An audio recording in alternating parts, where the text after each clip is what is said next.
किया गया है। प्रदेश में प्रत्येक स्तर पर खेलों को प्रोत्साहन हेतु समुचित वातावरण तैयार करने के लिए खेल इंफ्रास्ट्रक्चर, विज्ञान, विश्लेषण, परामर्श और पोषण का समावेश करते हुए हमने 2024 खेल नीति भी लाई जा रही है, जिससे कि हमारे युवाओं का भविष्य आगे इस खेल के क्षेत्र में भी हमारा बढ़े। हमने 2026 को खेलो इंडिया राष्ट्रीय युवा खेलों की मेजबानी राजस्थान को देने के लिए केंद्र से आग्रह किया है कि आने वाला 2026 खेलो इंडिया में हमारा राजस्थान हमारे पूरे देश का नेतृत्व करेगा और उसकी मेजबानी करेगा। खेलो इंडिया यूथ गेम्स की तर्ज पर प्रदेश में उपखंड, जिला और राज्य स्तर पर खेलो राजस्थान यूथ गेम आयोजित किया जा रहा है। इसमें पारंपरिक और स्वदेशी खेलों को भी शामिल किया गया है। प्रदेश के युवाओं को खेलों में आगे ले जाने और उनकी प्रतिभा को निखारने के लिए राज्य और राष्ट्रीय उत्कृष्ट केंद्र एवं खेलो India state centre of excellence की स्थापना के लिए भी केंद्र सरकार से आग्रह किया है।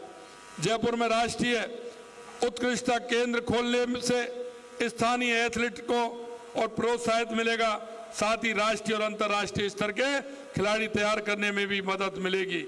आपने देखा होगा हमने यह भी घोषणा की है कि खेलो India state centre of excellence आधुनिक खेल प्रशिक्षण सुविधाएं, विशेषज्ञ कोचिंग उपलब्ध कराने में भी उपयोग सिद्ध होगा। आपने देखा होगा हमने अभी एक नीति भी बनाई है। हमने एक नीति भी बनाई जिसमें एक जिला एक खेल, वन डिस्ट्रिक्ट वन स्पोर्ट्स योजना के तहत प्रत्येक जिले में प्रचलित खेलों की एक अकादमी स्थापित की जाएगी। और हमने ये भी कहा है कि हम ग्राम पंचायत तक हम जो हमारे जिम होता है उसको भी हम ले जाने का काम करेंगे, जिससे हमारे खिलाड़ियों को उसका भी लाभ मिले। जयपुर में 15 करोड़ रुपए की राशि से खिलाड़ियों के लिए पुनर्वास व्यवस्था की है। ग्राम पंचायत स्तर पर ओपन जिम और खेल मैदान बनाने का कार्य भी हाथ में लिया जाएगा। मैं आपसे यही कहना चाहता हूं, राजस्थान खेल आधुनिक मिशन की स्थापना करते हुए खेल के लिए गत वर्ष प्रावधानित 475 करोड़ रुपए की राशि को चरणबद्ध तरीके से हमने दोगुना किया है। प्रदेश में कोच और खेल विशेषज्ञ तैयार करने के लिए महाराणा प्रताप खेल विश्वविद्यालय स्थापित किया जा रहा है। संभागीय स्तर पर खेल महाविद्यालय की स्थापना की जा रही है। आपने देखा होगा हमने महाराणा प्रताप खेल विश्वविद्यालय स्थापित किया जा रहा है, जिससे हमारे पूरे प्रदेश के युवाओं को उस विश्वविद्यालय के माध्यम से, विभिन्न महाविद्यालयों के माध्यम से उसको आगे आने का मौका मिले। अंत में मैं आपसे इतना कहना चाहता हूं, मुझे पूर्ण विश्वास है दांगी पटेल समाज की तरह पूरे राजस्थान में समाज के स्तर पर खेलों को प्रोत्साहन देने के प्रयास हमारी सरकार सहायक बनेंगे तो ये दिन दूर नहीं जब खेलों में राजस्थान का परचम लहराया जाएगा। ये दांगी समाज का अनुसरण अन्य समाज भी करेंगे, जिससे कि हमारी छुपी हुई प्रतिभा आगे आकर के काम करेंगे। मैं आप सभी से आग्रह करता हूं, खेलों को जीवन का एक हिस्सा बनाएं और समाज में एक सकारात्मक जो पहल है उसको भी आगे बढ़ाएं। मैं आपसे एक ही बात कहना चाहता हूं, मेरे से कह रहे थे, हमने कहा है कि राजस्थान के अंदर, क्योंकि हम ये नहीं करते कि यहां हमारा विधायक है कि वहां हमारा विधायक है, हमने कहा है कि हमारी सरकार राजस्थान की 8 करोड़ जनता के लिए काम करती है।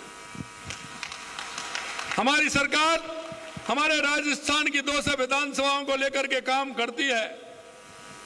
आप निश्चिंत रहिए, क्योंकि हमें पता है कि हमारा राजस्थान आने वाले समय में विकसित राजस्थान बनने वाला है। आपने 1 साल के अंदर देखा होगा, क्योंकि सबसे पहले अगर राजस्थान में आवश्यकता होती है तो पानी और बिजली की होती है। हमने बिजली के क्षेत्र में भी बहुत काम किए हैं। 2,24,000 करोड़ रुपए के MOU किए और काम चालू हो गए हैं। पानी के क्षेत्र में चाहे ERCP योजना ले लीजिए, चाहे यमुना समझौता ले लीजिए, चाहे हमारा माही डैम का काम हमारा चल रहा है वो ले लीजिए, चाहे आपने देवास स्कीम के द्वारा पानी लिया जा रहा है वो ले लीजिए। हमने इस क्षेत्र में भी काम किया है और आपने देखा है कि हमने युवाओं को जो भरोसा दिलाया था, हम आज इस बात को कह सकते हैं कि एक साल में हमारे जो पेपर हुए 2024 के अंदर एक भी पेपर लीक नहीं हुआ है, ये भी हम आपको कहना चाहते हैं।